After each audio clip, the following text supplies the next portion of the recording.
Here. Mr. Bennett. Mr. Brown. Yep. Mr. Chauncey. Here. Reverend Custard. Here. Mr. Johnston. Here. Ms. Lugo. Here. Mr. Sikorsky. Here. Mr. Valesky. Here.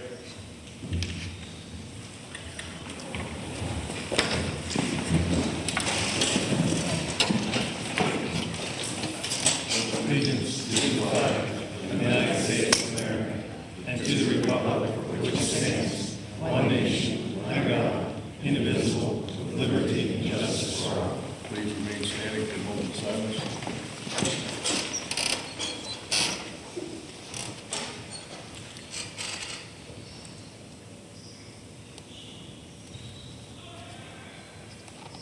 Thank you.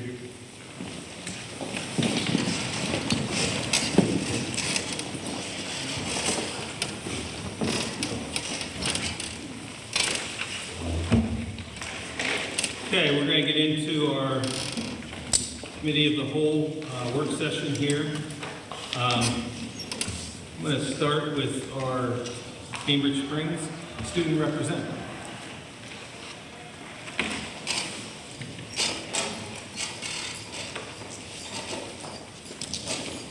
Can you guys hear me? A little closer. Sorry.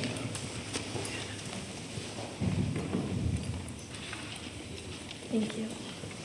I thought I was short before, guys. Thank you. Good evening. I'm Ella Morant, and I will be informing you on what is going on at Cambridge Springs.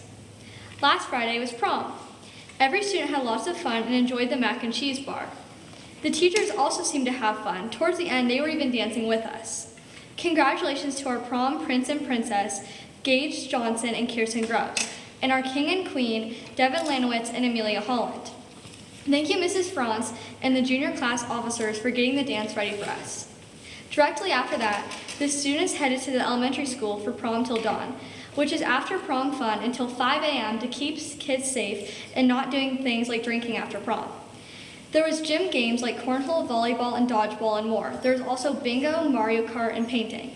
I was there, and I'd like to say it was really fun, but I don't remember half of it. I was so tired.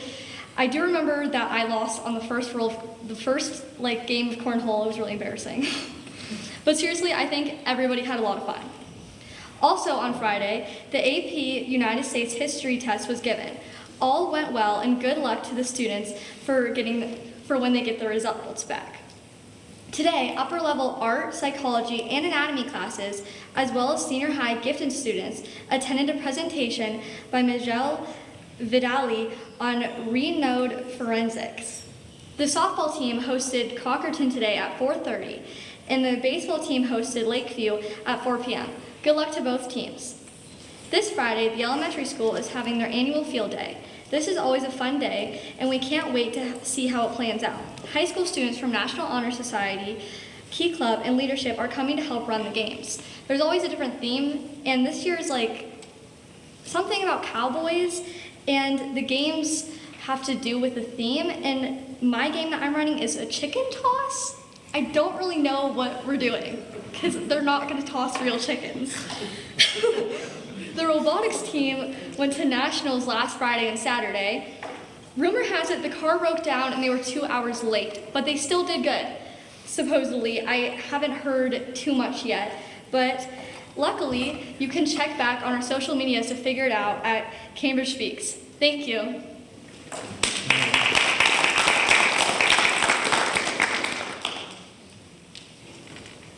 This time, Debbie Miller, our PAEA representative.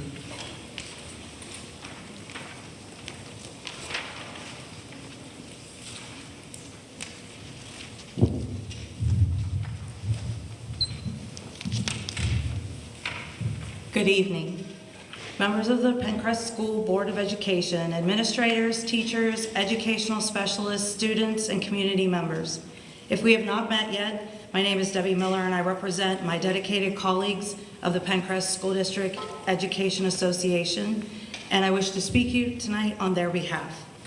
As we head into the final days of the school year, we all tend to be tired and our patience worn thin, but most of all, we are reflective. We look back on the past year and think very intently about what our impact has been. Academically, how far have we grown our students, and how will they fare in showing their achievements? And how will our efforts be judged? We look back and marvel about the reluctant learners who have become courageous. We see some who have learned how to deal with others who are different from themselves in positive interactions. We have seen some make accomplishments and supported those who have fallen short of their goals. We have helped care for students in need and lost sleep alongside their families, worrying about their sadness or their loss. All in all, when we look back, we are proud of our efforts and determined to make a difference again next year. Some of those fellow fighters for education are likely looking back fondly for the last time. It is likely that they will long feel, and we will, the void left by their departure from PENNCREST as they retire for their new playgrounds. Patty Hovis has been the guide to so many over her years here, even days out in the little school of heaven we called Cusawago. And Mrs. Lucas, I really don't know any time that I've ever seen her with a cross look or even frustrated. She has had a smile for every child all these years. Maybe her secret is to run off her frustrations, and some days I see her go run mile after mile after mile. And there is Dan Fenner, always the Bill Nye the Science Guy of Maplewood. What a passion for learning science that he has passed on to his classes. I hope he doesn't turn his kitchen into some kind of home science lab in retirement. And then here at Sagertown, Debbie Hauk. She has certainly left a mark on the mathematics department here at Sagertown and has led many students, but especially the females, showing them to be proud and that girls really can do math. We hope as they spend their last few days, these professionals get a sense of pride and know that their tireless service to this district has been noticed. At the risk of messing it up with a math teacher involved, but combined, I think Mrs. Franz helped me add this up. The four of them together have served PENNCREST for 125 years. Please join me in a round of applause thanking them for their service.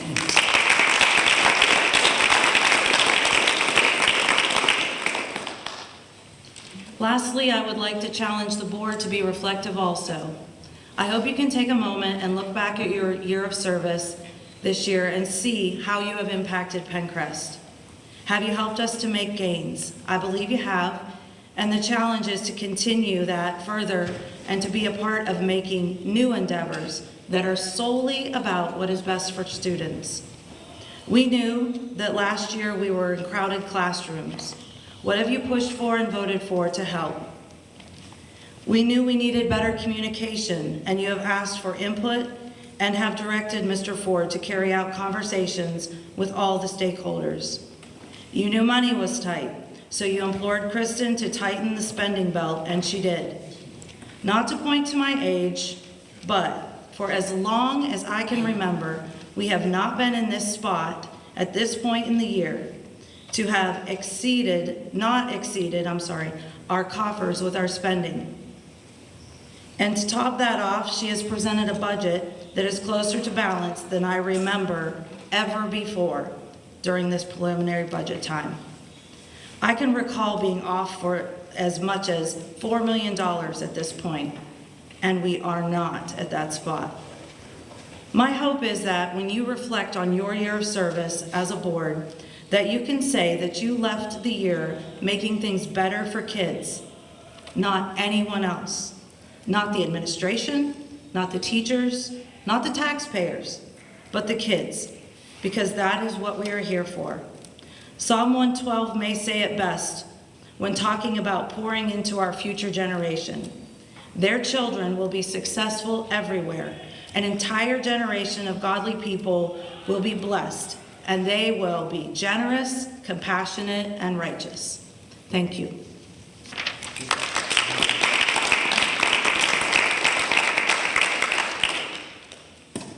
This time, Mr. Mason is ready to do the winter sports recognition.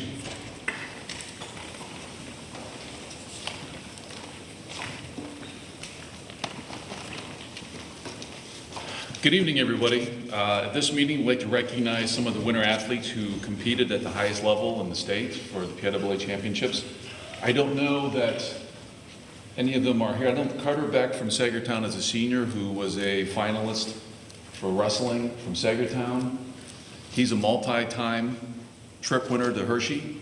Leah Sample, girls wrestling. She's got a concussion right now. This is Leah's second trip to the state tournament. She's a junior. Royal Reno Goddess. Come on.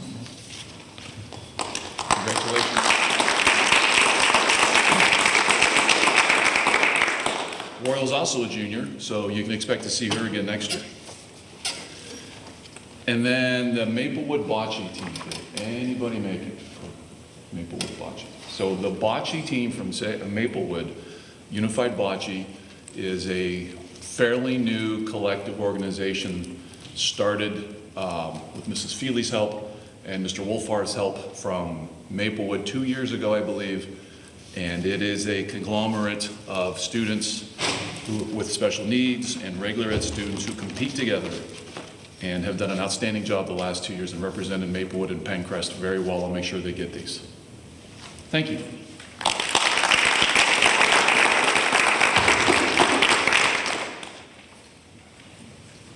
Next, we're going to have our budget update.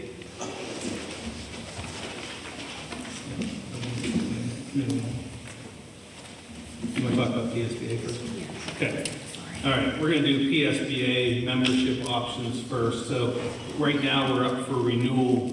PSBA is the Professional School Boards Association of Pennsylvania, and each year we have to pay dues to them, and then they, in turn, everything you see on the website as far as all of our policies, all of our minutes, all of our drafts and everything, it goes on there, and there's different fee structure for that I'm going to have Kristen go over and then talk to the board about that and what we think. And so I'll let you go over the fees. So there's two different packages that we can choose in the past. There's the full access package, which we currently have. That renewal cost is $15,010.33. So that's option one. If we want to add on administrative regulations for the annual updates, that's an additional $905.25. So that's option one. Option two is the standard membership. So that is $11,510.33. In addition to that, we can add on the full board training, where they could come and do a presentation, a workshop, or a retreat if we would want them to. It's $1,000 per person. That's all included in the all access. The other difference is the comprehensive subscription package. Policy maintenance would be an additional charge for that, which is what we primarily use PSBA for. The Pennsylvania School Safety Institute, it's known as PENNSSI. That's an additional $1,500, and then to add on administrative regulations, it's $1,065. So we have a couple options. If we wanted to go full access, you get everything. If we wanted to just do the regular membership and then add on the policy, we're at $13,035.33. So basically, and with the administrative recommendation, which I believe Mr. Ford, you would probably recommend that. So I had talked to the solicitor, Jordan, and we were hopeful there was going to be another option as far as an organization who would look at policy in Pennsylvania. That has not materialized at this point. And so in talking to Mr. Schuber, we talked about it. We kind of looked at the cost of whether having our solicitor help us do policy compared to what we get from PSBA. There will still be some policies occasionally that we would have our solicitor look at. But overall, the value we get for that greatly would outweigh our solicitor doing that. And nor does it's very intensive to write policy. That's why there's really only one organization in the state who wants to do that right now. So I would recommend we stay with it at the lower rate. Go ahead. It's a savings of $910 if we want to just do the standard membership and not the all access like we've done in the past. In the past, we haven't really utilized the full board training. We haven't utilized the required training for the board members. Some of you have probably gone through it, but the IU puts that on, whereas most of you go. So if we wanted to do that, it's up to you guys. It's a savings of $910. It's small, but everything helps the bottom line. But it's completely up to you. If you want access to all their trainings on there, then we certainly can renew the full membership. But we have to renew one of them, so it's just kind of up for discussion. You guys can decide how you want to proceed, and we'll bring that back in June for So just approval. discussion Just tonight. discussion. And I can send this around if anyone wants, if you want a copy of it, that we can kind of ask questions and digest it until the next meeting. But this was just meant for discussion to kind of see where you wanted to go with that. So the annual fee, or is that like, No, that's an annual fee every year, and then we pay addition to board docs that we use for our minutes and the agenda that you guys are familiar with. That's an additional $2,700 to that policy. There was another group that had started, and maybe this is what you're talking about materializing. It was like Pennsylvania School Director Coalition, I think is what it was called, or if that rings a bell, that had been, and maybe Jordan knows on it too, I don't know. But it was another group that had started in Pennsylvania. Pretty much there was no fee to it, and I thought they were taking care of policy side, but maybe they're not. Jordan, are you familiar with that? I am not. Yeah, so there is another organization, it's called the Pennsylvania School Directors Coalition. Their website, if the board wants to take a look at it, is paschoooldirectors.com. It's still relatively new, but they do offer some policy guidance. They are not, as of right now, affiliated with being able to provide the required training under the school code for school directors, so you still need to get that through the IBU or as part of the PSDA package that Kristen went over with you. But you could consider it, if you want to take a look at the website, I could certainly circulate that to Sean. You could send it out to the board. You can continue to discuss it if you'd like. My only comment is to echo what Sean said. I mean, it's an alternative organization. Really, there's not a lot of folks that dig into policy, like the PSBA. We don't always agree with everything that they put out, and I think the board knows that I'm pretty candid about that. But for the most part, your blanket template updates are pretty innocuous. Every now and then there's a controversial policy that they put out. Those are typically the ones that end up in the news with media coverage, and everyone is usually aware of anyway. So, those are the only additional comments that I'd offer in addition to what Sean and Kristen mentioned.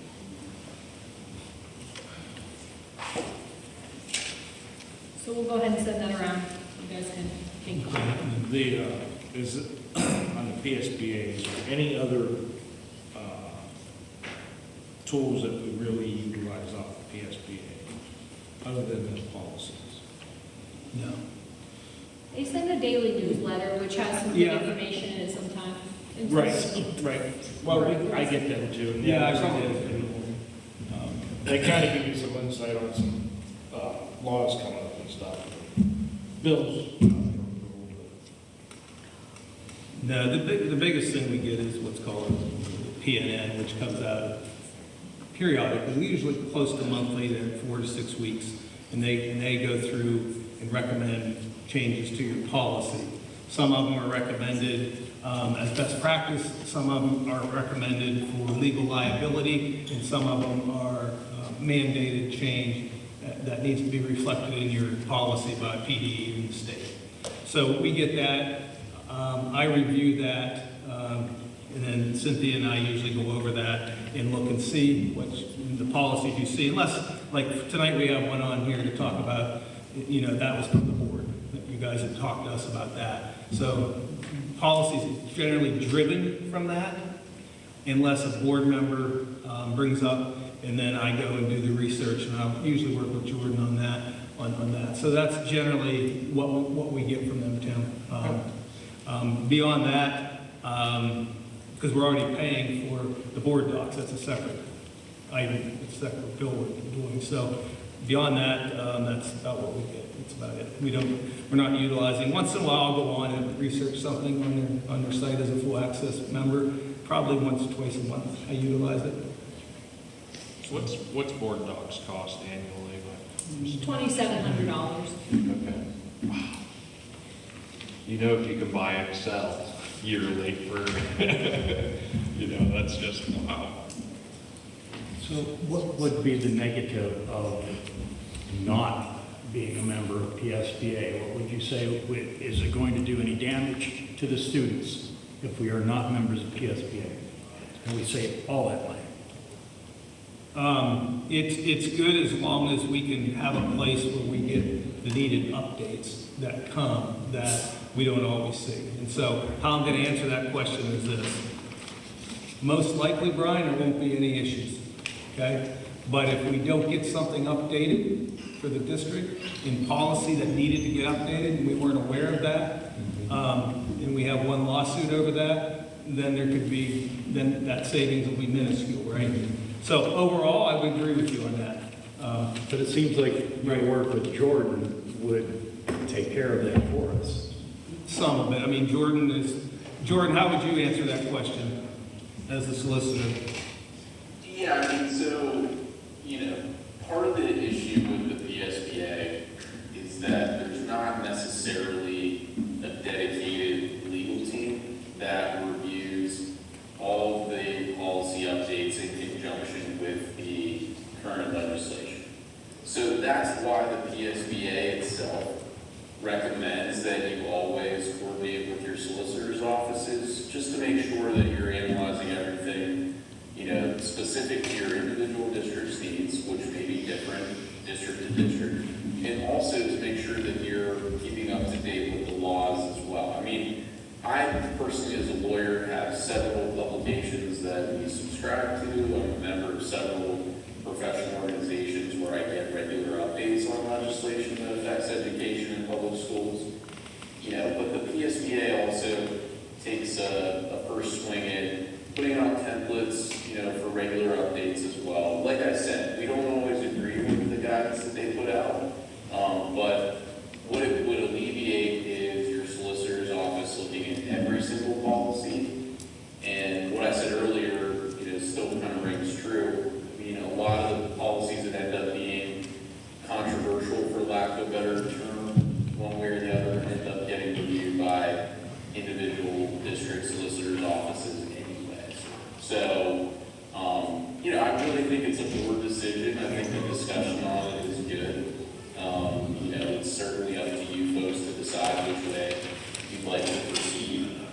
And I'm sure that we'll go ahead and do that, next meeting. Yeah, so, I read a lot, right? So I'm up on a lot of that, and then I generally call Jordan and say, hey, thoughts on this, or whatever. Kristen gets a lot, Mrs. Feely gets a lot. We attend the state conferences, so we're hearing that. So that's why we brought it up for discussion. We just didn't put it on as agenda item because we felt there needed to be a discussion on it when we're looking at every dollar and cent. So that's why we brought it here to have that discussion. The 11,000 whatever cost savings if we don't renew the PSBA will not really be a cost savings because we're going to be using the solicitor more in place of the PSBA. Is that correct? Yes. I mean, if we need something written, we're going to definitely get a legal opinion on it. Right. Sure. Well, Absolutely. of course, that's what we should. Right. Yeah. Now, naturally, I can, like for instance, on the one we have for tonight, I went through, made changes, and then I sent it to Jordan for review. So I try to take some of that, so that we're not having to pay. Sorry, Jordan, we're not having to pay your fee. All right. If we were to leave and decide we have to rejoin, is there a new cost? Would we be given the same subscription cost? Yeah, so I can answer that one. There is not a new cost associated with it. But, over the years, our firm has personally had several districts leave and then rejoin. And without, divulging terms of the settlement agreement recently reached with PSBA, to answer your question generally, no, there's not an additional fee that you would be hit with to rejoin if you decide to leave. Another question too, I guess, is our training that happens, the Act 55. Was that, because I think we received that free through, well, not free, but through PSBA.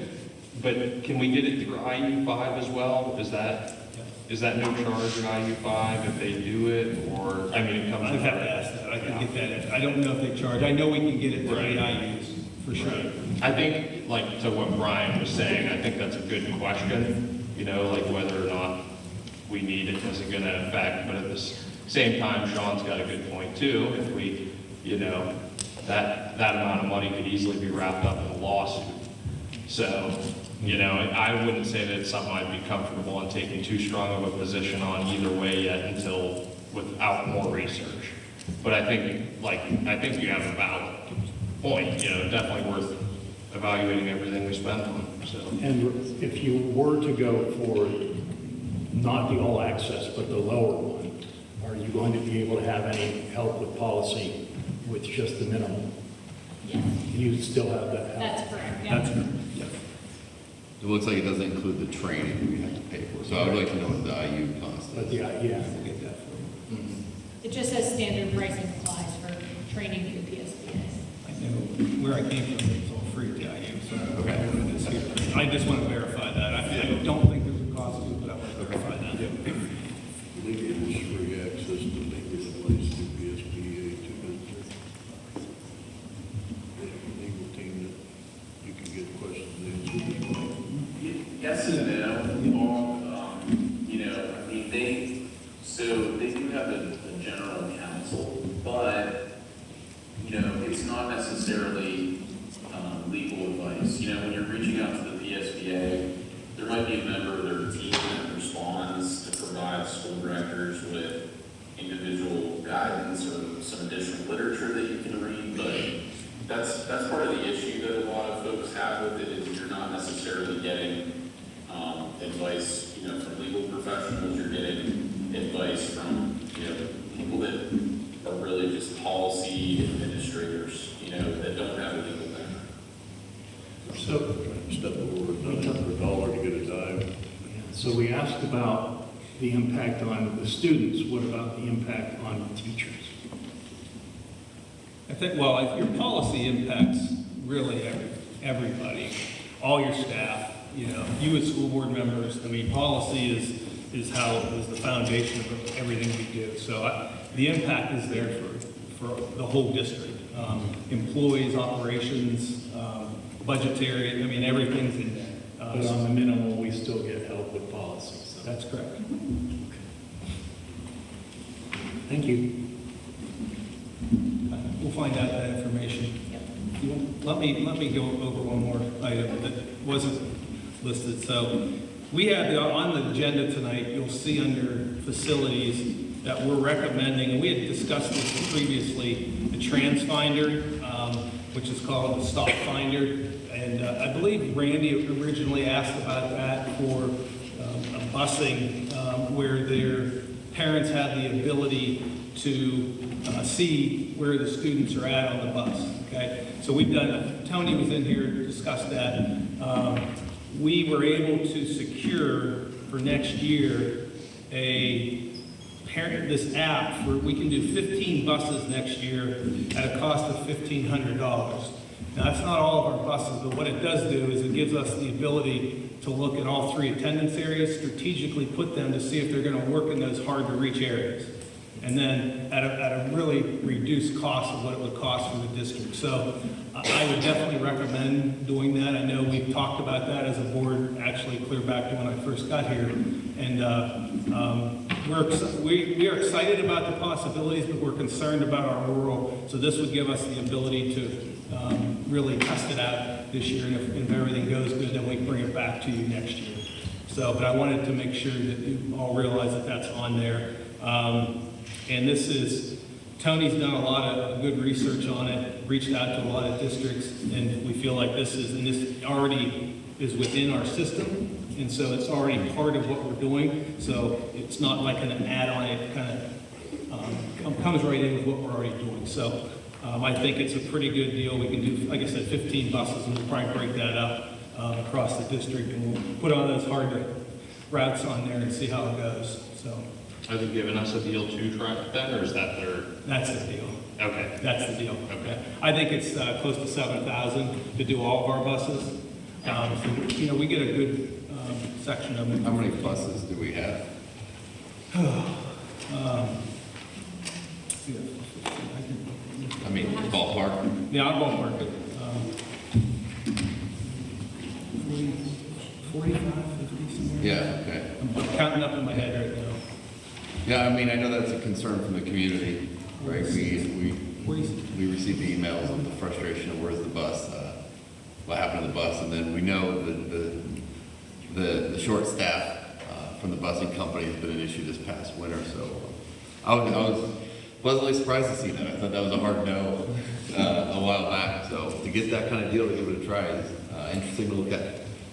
Yeah, we've also been wanting to have something, look at better communications for our parents. So that and that's why we want to test it, because we might have the ability to go ahead right from that app and send a message that goes right out to parents. So instead of going to our messenger system that we have to put out, this might give us a direct that we can actually push that right out, right there from that system, which is very, very helpful, because right now I'm not, Mr. Lilly and I have been researching many ways to improve our communication systems within the district. So, and this is another one of those to try out.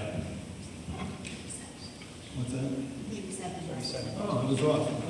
I believe there's around 37, 40 Well, ballpark. we've consolidated some too. Right. I got a couple more, then we'll come back to the budget. I was made aware, we have an organization in Sagertown called Cans for Wishes. This is a outlay of the Make-A-Wish Foundation. They approached the board member and asked if this is something we do at the district. They saw some scraps sitting up by Sagertown. And so I went and talked to Richard and asked him how we do that. And basically, we come in and any scrap that we have like that, we bring up, our employees would come in, we would bring the garbage thing in, put it in there, load it, take it in ourselves. So they would come and do that. Naturally, they would get the proceeds for that. And this is for terminally ill children. So board member asked me to bring it here tonight to see. I'm good. I would be fine with that. It's a local organization. I believe they're from Sagertown. I think a couple of our board members knew about it. Richard, can you give a little insight on how much that would be for us? How much we would be getting? Yeah, roughly. I mean, what we have just up at the maintenance garage is probably about a ton worth of scrap metal, and I mean, probably about $170, if there was a full ton, that would be going, to charity. So, in addition, we have a couple, I know that they're doing a cleanup, May 25th, that they're taking appliances. Typically, when we have like a refrigerator or something like that, we have to strip the Freon out of it before we can take it in for scrap. So, we may have a couple of things additionally we can donate if the board chooses to. It could go to that cause as well. So. Could I speak to that? Sure. The thing about Cans for Wishes, and I just want to get the information out because with our church, we had a collection, and they took lawnmowers, they took anything that was metal. The only thing they couldn't take was electronics. And they are always accepting anything from dishwashers to washing machines, dryers, freezers, anything. And you don't have to remove the Freon. And they will come, cars as well. And I've had several cars that were donated. And they will come and they will take it off your property. Anything that you want to donate, and they'll come and get it for you. And you're helping some child who's terminally ill get over the wish.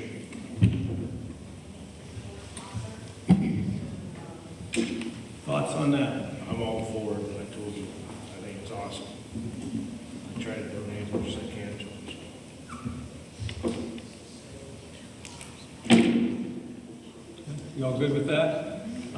So we'll have to do a board motion. Are you okay? I'll put it on for next month if we do the cleanup day.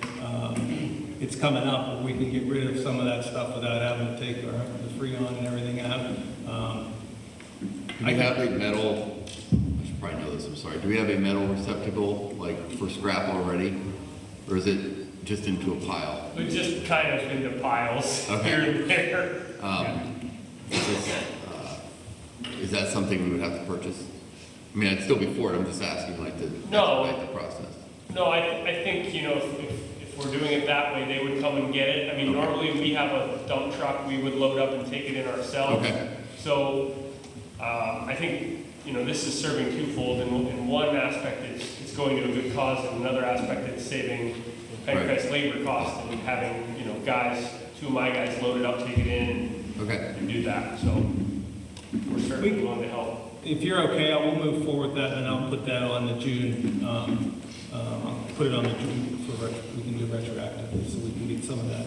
Yeah, we're talking about scrap from all the schools within the district.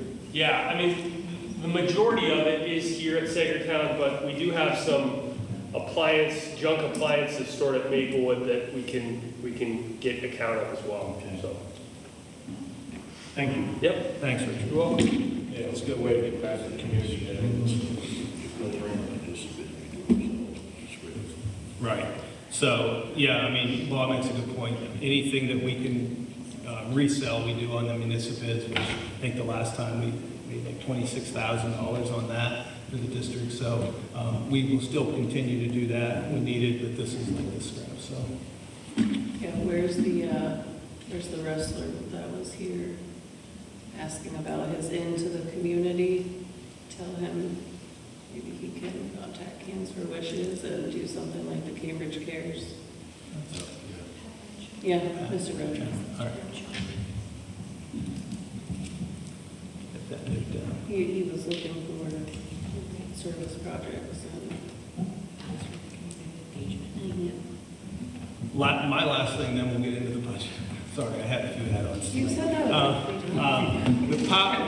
As many of you know, we had the power school had a breach this past year. Mr. Lilly and I have been naturally following that to make sure we don't need to send anything out. We've tried to keep the community updated on that. We recently got a memo here in the last week that they never had informed us that it came out, and it's public knowledge, that they actually paid the ransom on that at the time. And this is the first we're hearing of that. And so I tell you that because we have not been, I think their response has been very poor to average. I think they've lost a lot of credibility. Many of the districts, when I was in State College at the superintendent's meetings, the people who have power school are going to look to move away from it. So I had Mr. Lilly, I said, we're going to start polling people to see what people are utilizing out there. And it's probably a 2-year process to make a change because it is a huge change in the district. But we're going to at least start that process to investigate, start looking at other organizations and companies because at the end of the day, we've got to keep our system safe. In Power School, we just haven't, we haven't heard that there's been any breaches of our parents. No one's told us that. We've put it out. I know a lot of parents have, and even myself, we signed up for the protection that was offered. And so, but in the meantime, I think it's time that we start looking for that. So it's more of an informational. We're not ready to talk details or anything yet, but I just want the board to know that we are beginning that process. We're ready to talk. It's on your turn now. Yeah. The anticipation is over. So, the budget, we had a facility finance meeting, or typically we have a combined facility and finance. This was just finance, sorry. Committee meeting on April 28th. And in that discussion, if you recall, I presented the budget. It was $1,366,416 deficit. We have that down to $525,447, and that is the budget the board will be voting on tonight. That includes no tax increase. So with those expenditure reductions, that was for the Crawford County Career and Remote Tech Center. The board voted on the actual budget from what I had budgeted. There was a difference of $133,371. So you will see that difference. Transportation, whenever we reviewed the routes and did the consolidation, we believe we can save around $300,000 within our transportation budget, so that was reduced. 2 high school teachers, that was a PCA teacher, and then also a high school teacher for science at Maplewood. Technology, $75,000 for smart boards and other technical equipment, and $25,000 in license and subscription costs. So that whole grand total was $840,969, which is how we got our budget down to the deficit of $525,447. So that brings our revenues to $59,044,682, which did not change. We still have not received any news from the state on our revenues. So our expenditures will be $59,571.29. Any questions? I know at the finance meeting, we kind of got into class sizes on elementary teachers. We got into the staffing discussion. So is there any further discussion? What were the subscription costs that were curtailing? So what we're doing with that is we're working on consolidating duplicate subscriptions. So if we have one software that can do the same thing, we're working on consolidating those into one software and getting rid of the other software cost. Can you name any of those? Mr. Lilly can name some of those. We're Not actually to put you on the spot. Yeah. One of the products that we actually are looking at extensively is the Formacast Fusion. That actually has a lot of functions as far as communication pieces, a lot of our messaging and going out there, our visitor aware. So these are all different things we were paying separately for, but kind of consolidates under that one piece of software. Okay. That's one that's... I just didn't want to make sure we were curtailing a subscription that we would need or that we don't have access to. It's just duplicate software. Duplicate, yeah. And if there's something out there that does the same more efficiently at a lower cost, I'm looking at every piece of software we run. We're not eliminating anything, we're just trying to consolidate into products that will do multiple purposes. Thank you. Yep. Just a comment on it real quick. As Mrs. Miller said earlier, this is like definitely the best deficit we've seen in a while, ever since I've been on the board, almost 6 years. So that's good to see, especially this early. Is there any thoughts that we're going to see it farther, or I know this is preliminary budget, but I mean, I guess where I'm at is I'm glad to see it this low, but I'm not comfortable going into our fund balance at this point because I don't see future years getting better. I see contracts coming up and building renovations that are going to need to be done, or however you see that. And I think we're in a spot this year where we don't have necessarily any extreme costs that have come in, and I like to see the fund balance reserve as being there as a cushion for a year that we do have a problem, an unexpected problem, and then that's just how I look at that. I don't want to spend more than we're taking in. You bring up a good point.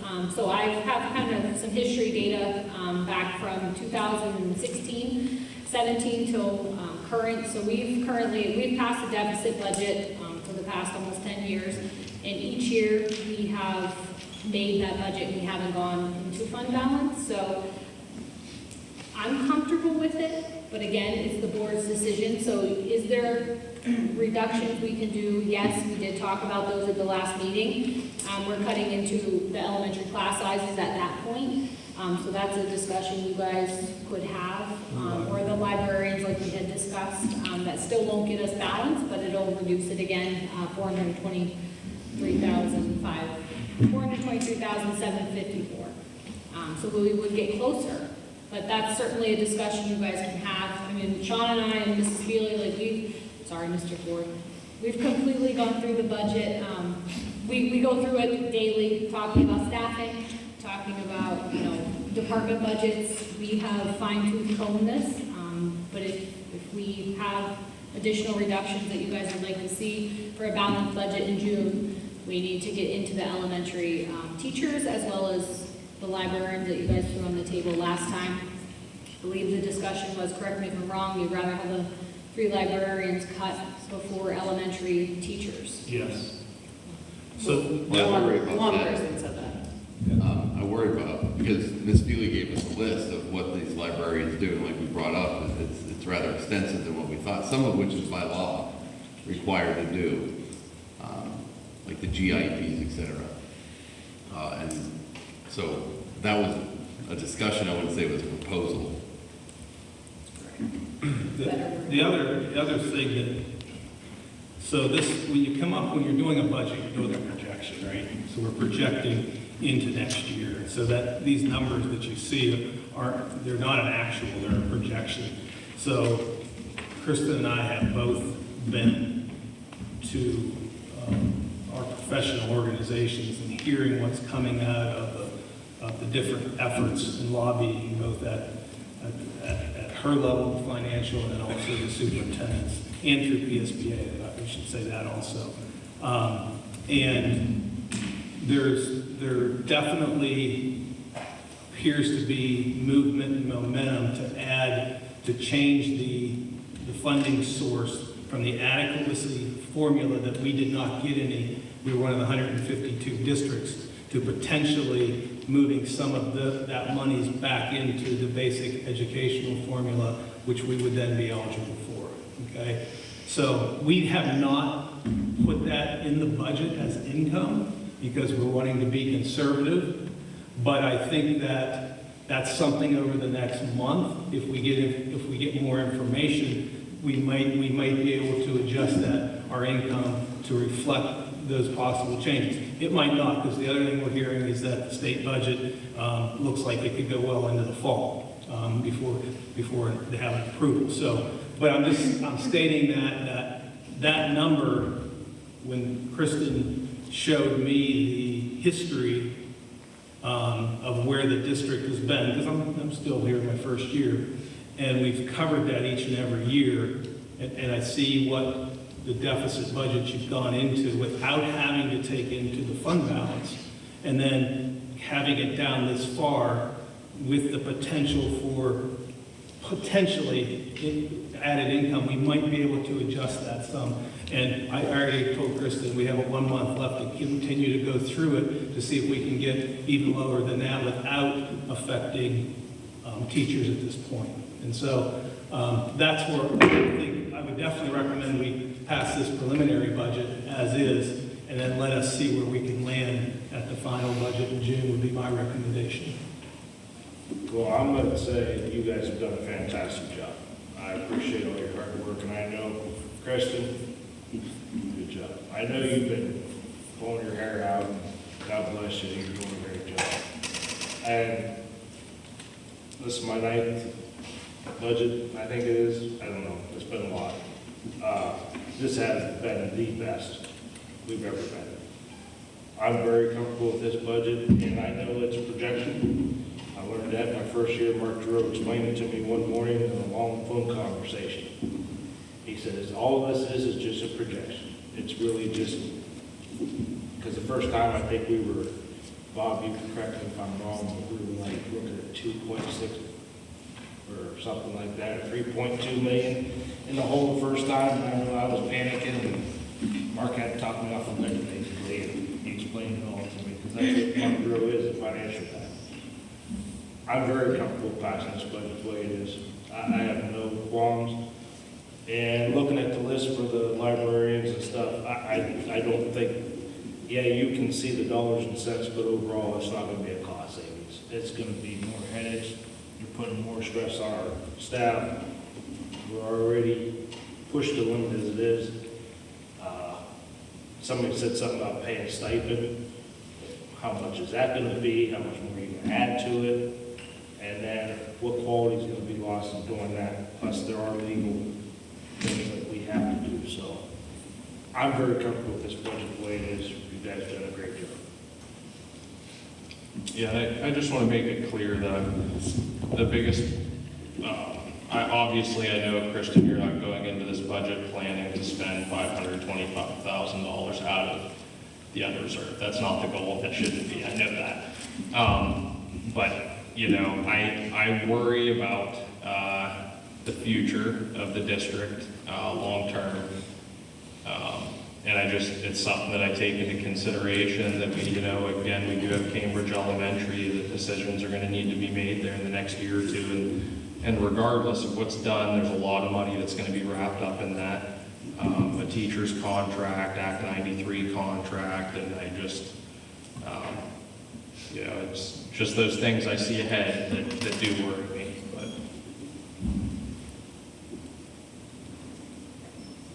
as Sean said, I mean, this is a moving target. We don't have any numbers from the state, so we are hopeful that they'll move that bucket, and hopefully we will get the funding in the basic ed instead of the adequacy that we are no longer getting. There's 101 districts, right, out of 500 that are not receiving, 152, that are not receiving the adequacy funding, which isn't very fair, because they did change the formula from last year, so that's what these professional organizations are fighting for. They definitely are making some progress, and also don't forget the cyber reform. If they pass that, which we are very positive, that hopefully we will get something. It might not be $8,000, but it might be like 12,500. It might be 10,000. Those are the two numbers that I've heard through my organizations that are being thrown out. So if those pass, that will also balance our budget. So that's something just to keep in mind. We don't have revenue numbers. You know, we don't know what the state is doing. Unfortunately, we have to pass our budget by June 30th. Right. They have to, but they don't have to. They can go further. We cannot go a day further. We will be shut down. And I tell you, the other good news is that this, what Trump signed this morning about the pharmaceuticals, if those prices come down, our healthcare is going to come down a lot. Right. That'll be our cost savings. So now I don't know the logistics of that. I don't know the ins and outs, but it sounds great. So if they lower our pharmaceuticals, you know, with 25 to 50%, that would be huge. Yes, that would be huge. And we're also, I mean, we are working on pharmaceutical. In a couple of weeks, I have that meeting within the trust of talking about prescriptions and that, so there's also hope there. We are also, like I said at the last meeting with the GLP-1s, we're going to put a pre-authorization in just to make sure that people who need that medicine are getting that medicine, just because it's a nationwide effect across the country. Like people who need that are diabetics can't get that medicine because everybody else is on it. So Highmark was already supposed to put the language in stating that, but the doctors are getting around it saying you're pre-diabetic. So if we do that, if you remember, right there was $525,000 just in that cost because there's so many members on that.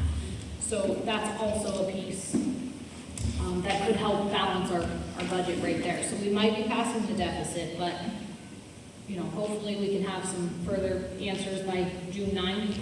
Well, if not, we can have another meeting, more discussion, and we can go from there, but I'm fully confident that we will not dip into fund balance. And a lot of these things are going to be, like you said, it could be January next year before we start seeing some of this, which that's just the way it works.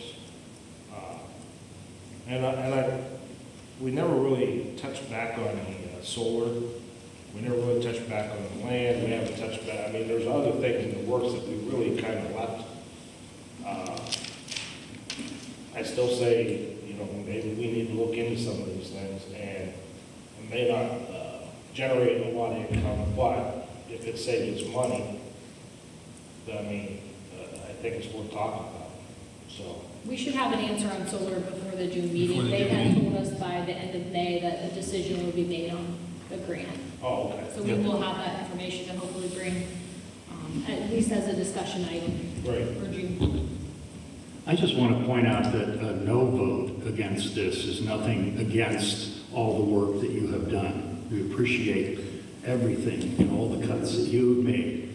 However, if I were to go to my financial planner and say, if, might, should, they're going to give me a look. And so, for the first time in how long, we have the possibility of zero balance. And I just think we should work a little harder. I know you've already, I don't want you to pull your hair out, but if we have the potential of balancing the budget, I think we should continue to work towards that. Thank you. What would be the next step? What would the next cut be? We're gonna have to cut into elementary or library, was suggested. But yes, we'd have to cut into elementary. We'd have to look at our class sizes again, like we did at the committee meeting, and we'd have to make our cuts based on that, unless we can. Yeah, I would say our biggest opportunity to lower the 525,000 without affecting the cuts of staff would be additional income coming in. I think we're more hopeful with that. But if we have to look at that, I mean, we're going to continue to go through it over the next month, and I agree that we will continue to go through that.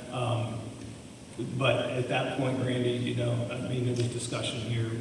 We shared about the elementary, got brought up about the librarians. Mrs. Field has provided, and she has an education update, and she'll hit on that here in a second. So, you know, we will continue to look at those, but that's where we would be. Yeah, so like if you were to cut that, my question, which I'll ask in June, is, well, now who's taking on those responsibilities? I mean, who's teaching gifting, right? Who's teaching and who's running those IEP meetings and who's overseeing all? I mean, there's a huge folded list. So we can say like this is what they do, but if they're removed, who would do it?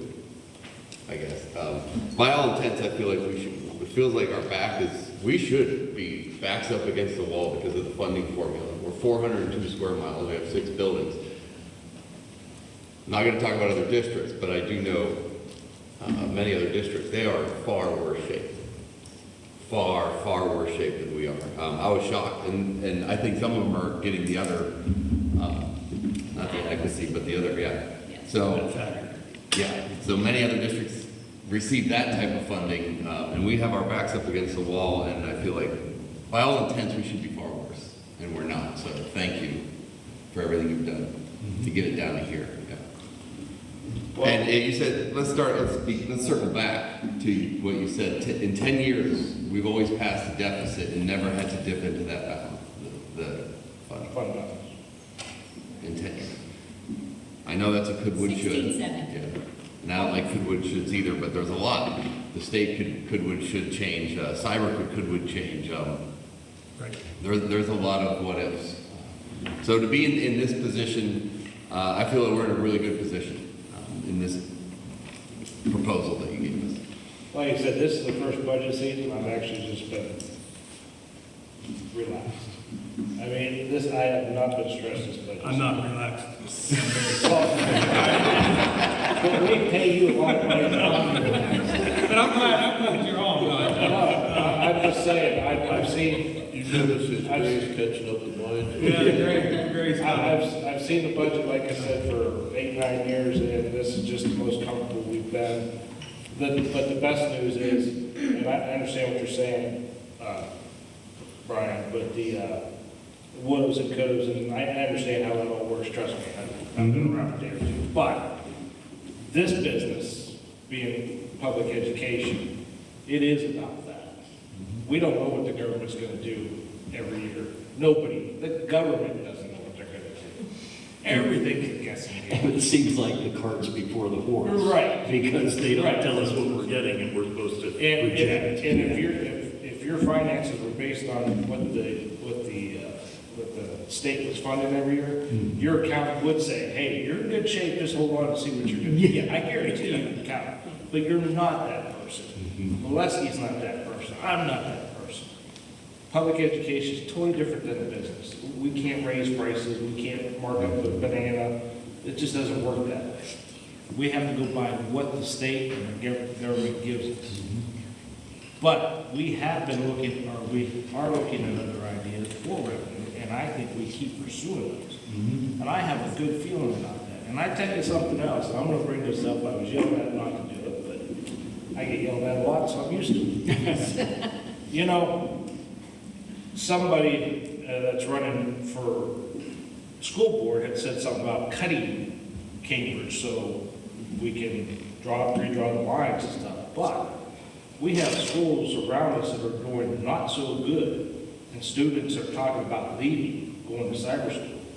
Instead of cutting lines, what can we do to draw lines? Make it expand a little bit and get some of those kids from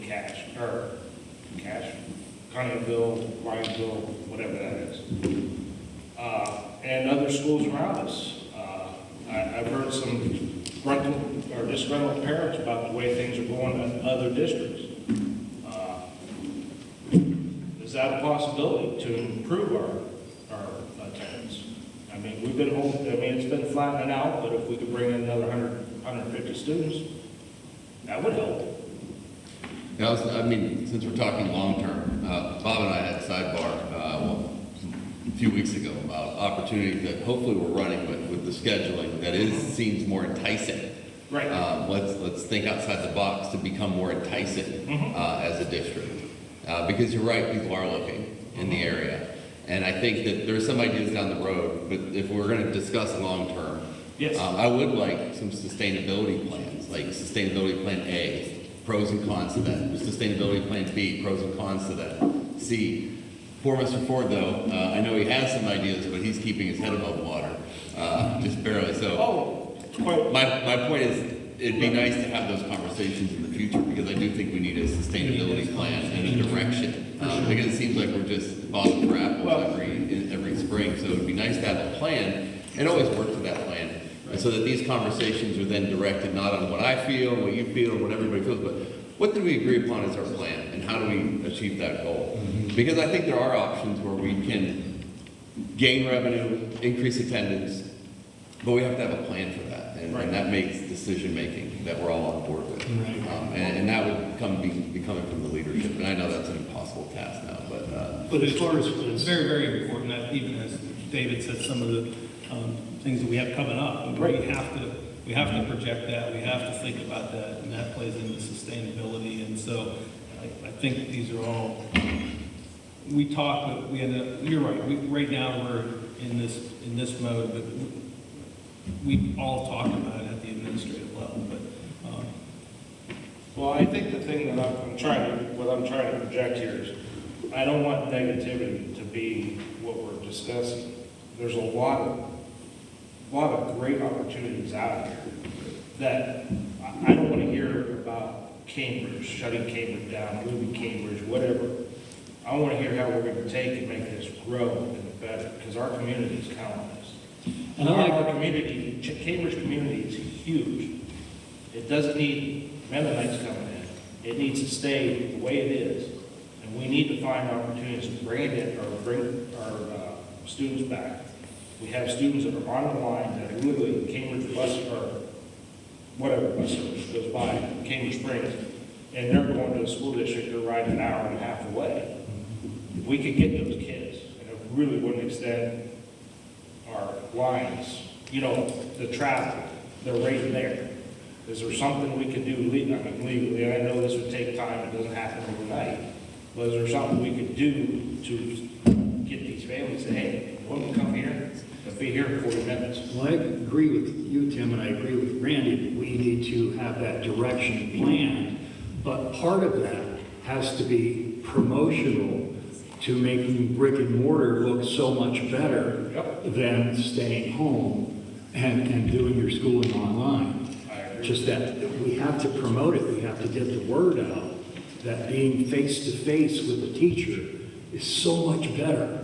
And we just have to use that as our direction to promote it to everybody that will say, oh, okay, this board is working together, everything's going well, the budget's doing well, and this is where I want my kids to be educated. And so promote it. Yeah, but thinking outside the box too, how do you tie cyber and make the schools hubs of learning? Because brick and mortar is difficult to sustain. How do you make them hubs for learning outside the box where you are using, just because you say the word cyber does not I've explained this to many people in earshot, but cyber doesn't necessarily mean something online kids are sitting at. Cyber can be interactional with the teachers in our district that are already offering great courses. That's what I said at the Secretary night. I wish my child could access these great things happening here and there at Maplewood and at Secretary. And there's ways to do that. They're difficult. But, I mean, when we start saying the word cyber is like a bad thing, actually, if we use it correctly, that's what can grow so that the brick and mortar then grows. Because kids that's the direction. Let's not go against the tide. Right. But conversations to have. Right. I think what you're trying to say, Brian, is, and I know, like Patty Feely said, we need to tell our story as best as we can. Yeah. And we do a lot of great things. Well, and, Mr. Custer brought up a while ago about working more maybe with the teachers and coming up with some of those ideas to help us with that. Maybe that's something we look into after this budget season, let's get through all this. Just something to work with our staff and say, what's your ideas? Because quite honestly, they're pretty smart out there, most of them.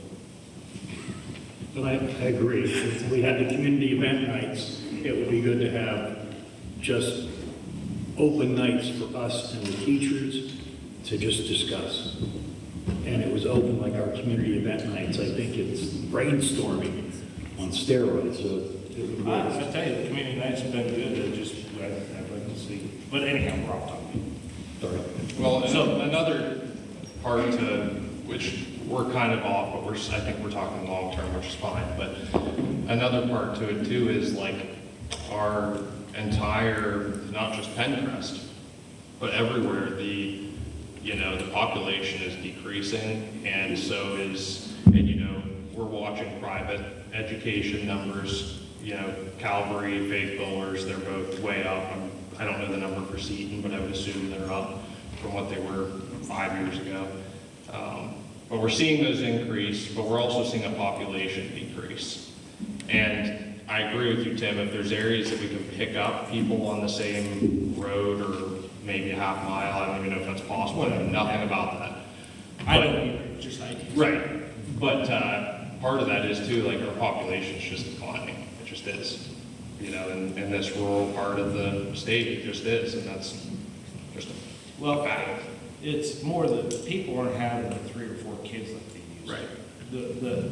You put a house on the market in PENNCREST, it's gone in days. Yep. I mean, PENNCREST is still desirable. But the problem is, I follow the buses in the morning. When I was a kid, there'd be 3 kids here, 5 kids here. Now there's 1. Yep. I mean, once in a while, 2, that's about it. You don't see much more than that. Well, so getting back to telling our story and promoting ourselves, some schools are increasing, public schools, because they do well and they invest into their schools. I mean, some areas not very far from here are bursting. They don't have enough seats.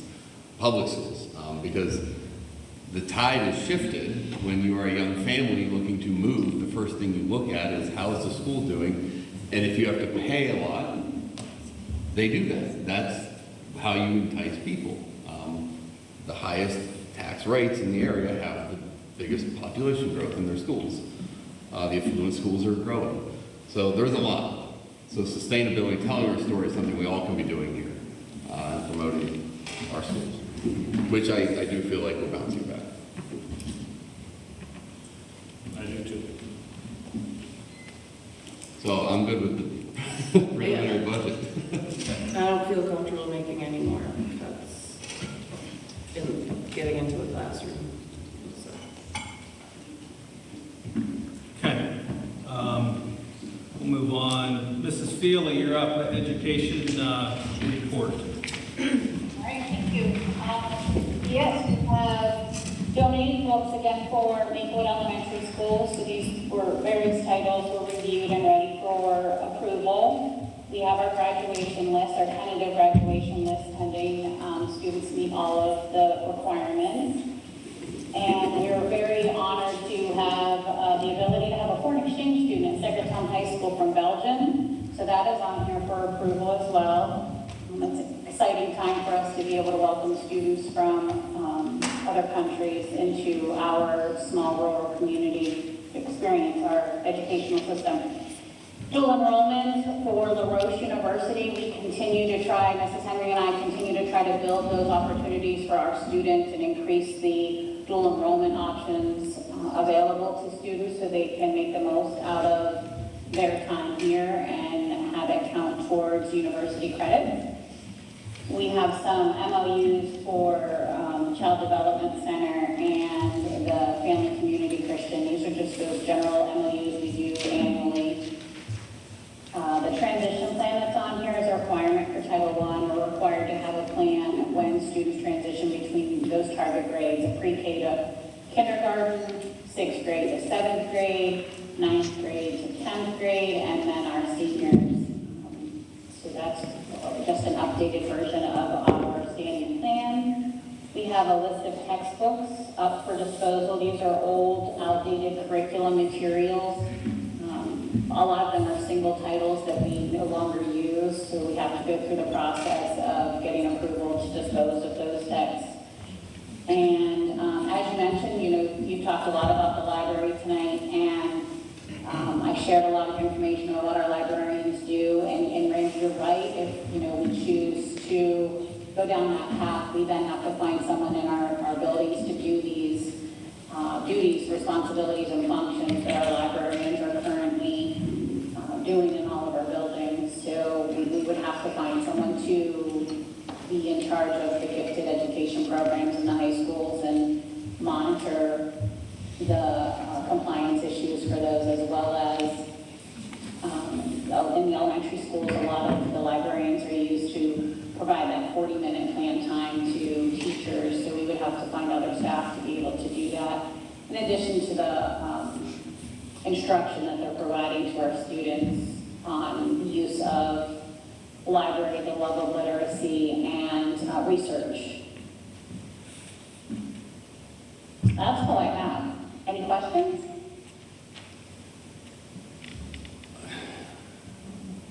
Mike and I agreed some time ago when one of the members, the former members of the board, was no longer on the board, that we would try to continue promoting the idea of the college level entry program, or CLEP, and promoting that for the students, that if they are able and can, they can get into the CLEP program and test out of these college courses and get what's needed. So I was just wondering if we can, and I'm not trying to broadside you, but can we look into promoting and getting with the CLEP program? I don't believe that has a cost with it, does it? It does not have a cost with it. There's a cost to take the test. It's a minimal cost. But we actually do promote that. Our school counselors have it linked on their school counselor pages, and when they meet with the students to talk about dual enrollment, CLEP is one of the programs that they preview with the students and talk them through that option as well. So we have been doing that for the last 3 or 4 years. Okay. Is there any way in the future we could get some numbers on how many people are using that program? I can try. I know of 2 in the past, but that was previous to this year, but I will get some numbers. Thank you so much. There seems to be more and more, we just heard last week, Brian, that there seems to be additional opportunities for students to take courses, and they're getting grants, and they're able to attend them for free. There's at least 3 with the club. There's at least 3 now that I'm aware of. In addition, they have all these other agreements if they want. If they know what they're going to take in the first year, it's still cheaper than their first year of school. So we're trying to provide as many of those opportunities as possible for our students. But thank you for the question. Thank you, Richard. Facilities update. I'm going to come over to the microphone so you guys can all hear me. So I just wanted to take a few minutes tonight with my time to give you guys an update on where we are with the Giza project going on over at Cambridge Springs. We're wrapping up what we call phase 1 of the project, which we've been able to do during the school year. That's going to kind of help us kick off phase 2 in summer, to be able to make that project go smoothly and get it completed in order to start school on time in the fall. Phase 1 included retrofitting all the lights in the hallways, some of the lights in the classrooms to LED. That is about 90% done as we speak tonight, and it will be done by the end of the week. The additional LED lighting conversions that'll be in the offices and some of the classroom areas will be completed with the rest of the ceiling plan over the summer. Most of the work in phase 1 is taking place in the gymnasium. That's coming along nicely. We expect to have that completed by Thursday or Friday this week. That included the new ceiling, completely new ceiling grid, ceiling tile, LED lighting conversions in the wrestling room and the gymnasium, removal of the old wood gym curtain frame, ductwork repairs that had to be completed that we didn't know until we removed the old ceiling grid that there was several sections of the ductwork up there that was loosely held together or not held together at all. So those repairs were made. And air diffusers, grill intakes, cleaning, painting, some cosmetic stuff there as well. So that work is expected to be done by Thursday or Friday this week. Then we'll turn the gym over for storage. Starting May 27th, the second floor classrooms will be relocated into the first floor. And then we'll start that work upstairs to get those classrooms, the floor abatement, lighting, ceiling, any work that needs done, univentilator, heating replacements. But things are coming along nicely, and we're on schedule. And I think that when you guys get a chance to see the gym and the rest of the building, you'll be impressed with how much brighter the lighting is, how much better it looks, and how much nicer it'll be for games and events. So, thank you guys.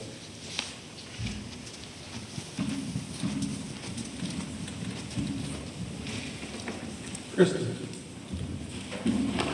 financial report, you'll find the typical treasurer reports that you see every month. There's also the disbursements, so nothing new there. The budget transfers, if you look at those, you'll see the overages for the library books, the overages for cyber coming out of the budgetary reserves into the cyber lines for each individual school. So those are on there. The general fund budget, which we've already talked about, again, no millage rate in this year. There is a deficit of $525,447. Exoneration of the real estate taxes and per capita.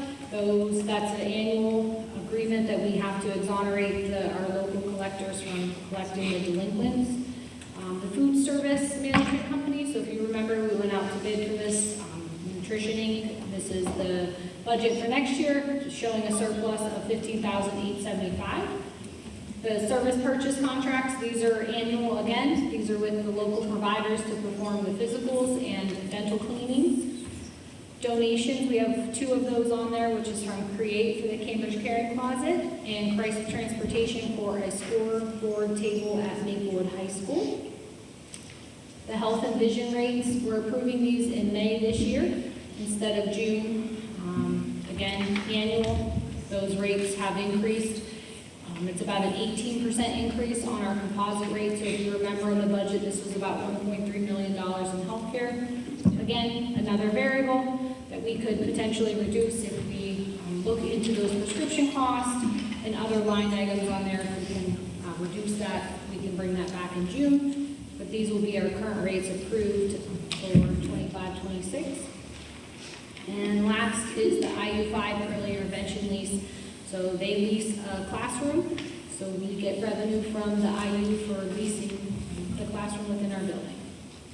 Any questions on anything?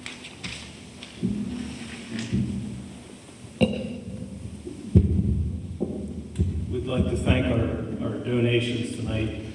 The one for the score table at Maplewood was done by Christ, our transportation provider. Also, a donation from last year, I believe the soccer scoreboard is up now. Am I right on that? So the soccer scoreboard's up. We're just putting the final touches on that, and that'll be ready. Yeah, the sign is coming. Yes. So yeah, it's gonna Yes. So we really highly appreciate our donations. And there were a few more donators to that, if we could add. Sure. So one, Federal Bank donated.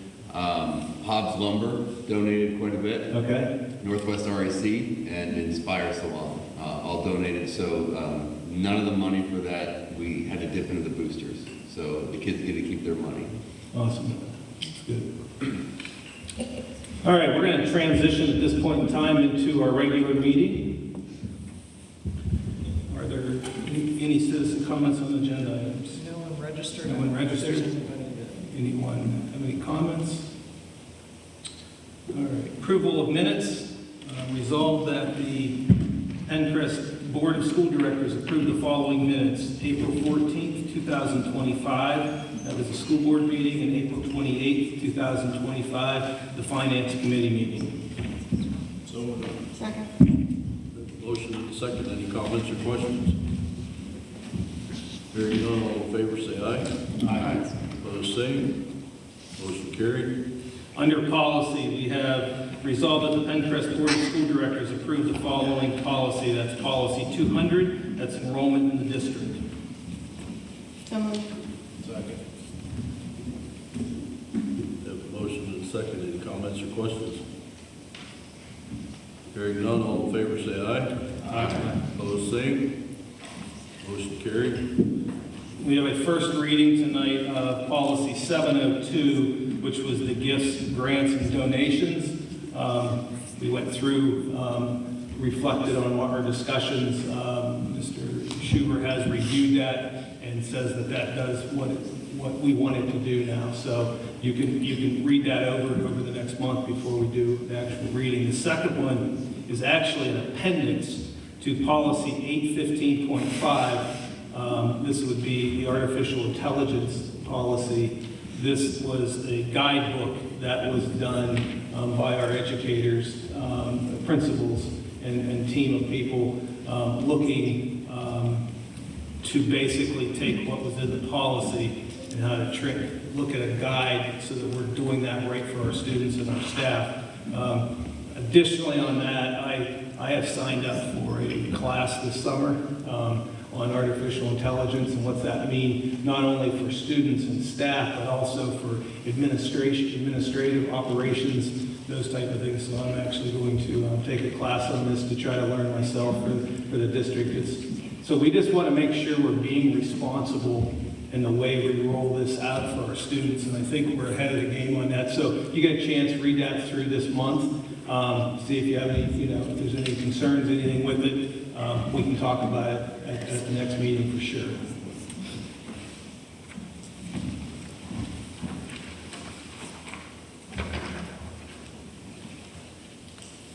Next up is the education report.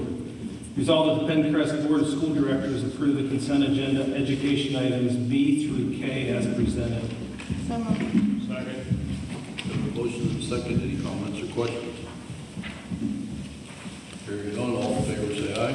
Aye. Opposed, same. Motion carried.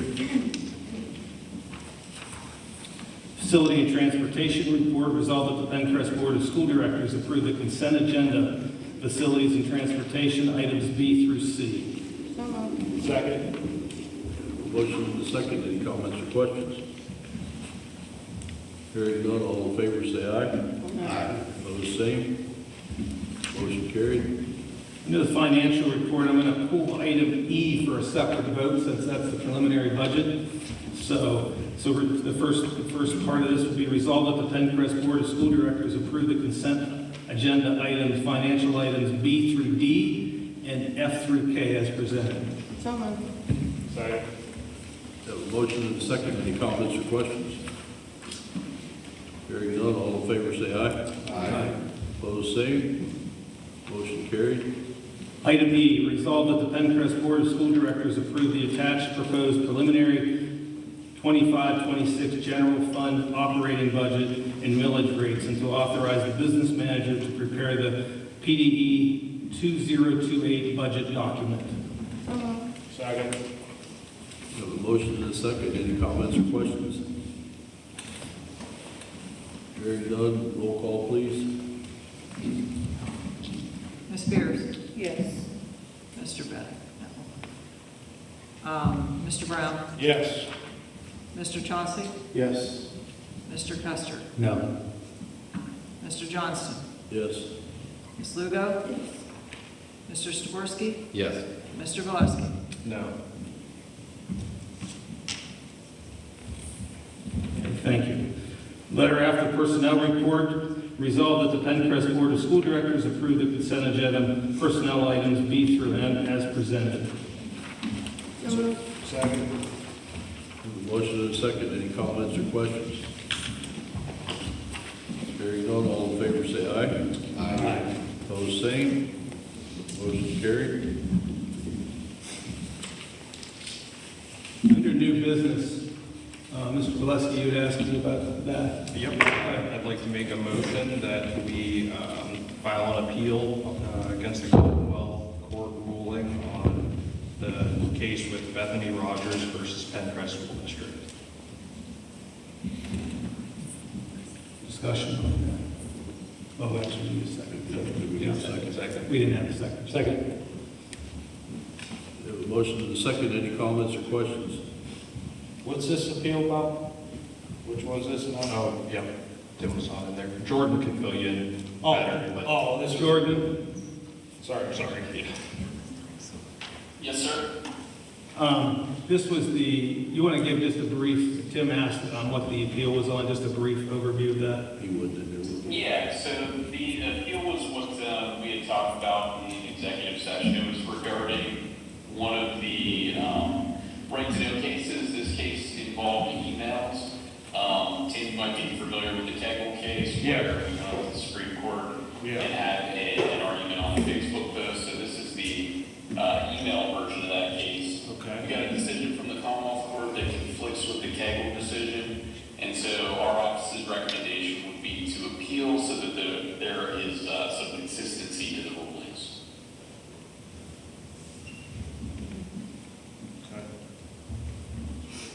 Any other comments or questions? Yeah, I'm gonna vote. And Jordan, this is not, I mean, I think you've done a fantastic job explaining things. This is more optics for me. I wanna be done. This is from 2021. We're very prudent with everything, but I'm gonna be voting no. I would like to move on with this. Be done. I know you said it's gonna be minimal cost, but it's still gonna be cost. It seems odd to me to be discussing librarians here and then carry this case forward. Yeah, this case has been going on way too long. It's a nonsense case. It should have been handled. Jordan, you're doing a great job. Nothing against you by any means. It's time to move on. I did nothing wrong. Our taxpayers did nothing wrong. We're done paying for this as far as I'm concerned. So. Any other comments or questions? Did we have a motion and a second? Yeah. Mr. Valesky made the motion, Mr. Custer. Roll call, please. Ms. Spears? No. Mr. Brown? No. Mr. Chauncey? Yes. Reverend Custer? Yes. Mr. Johnston? Yes. Ms. Lugo? Yes. Mr. Staworski? No. And Mr. Valesky? Yes. 5 yeses and 3 noes. Motion passed. Under H, the announcements, the board met for executive session on May 12, 2025 for personnel and legal matters and a confidential student. Is there any citizen comments on the non-agenda items? Can you provide more information on the legal matters in the executive session? Who wants more information about the legal matter?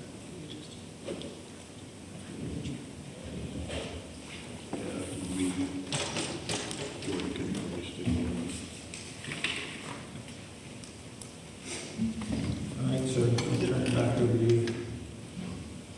Motion to adjourn. So moved. All in favor, say aye. Aye. Opposed, same.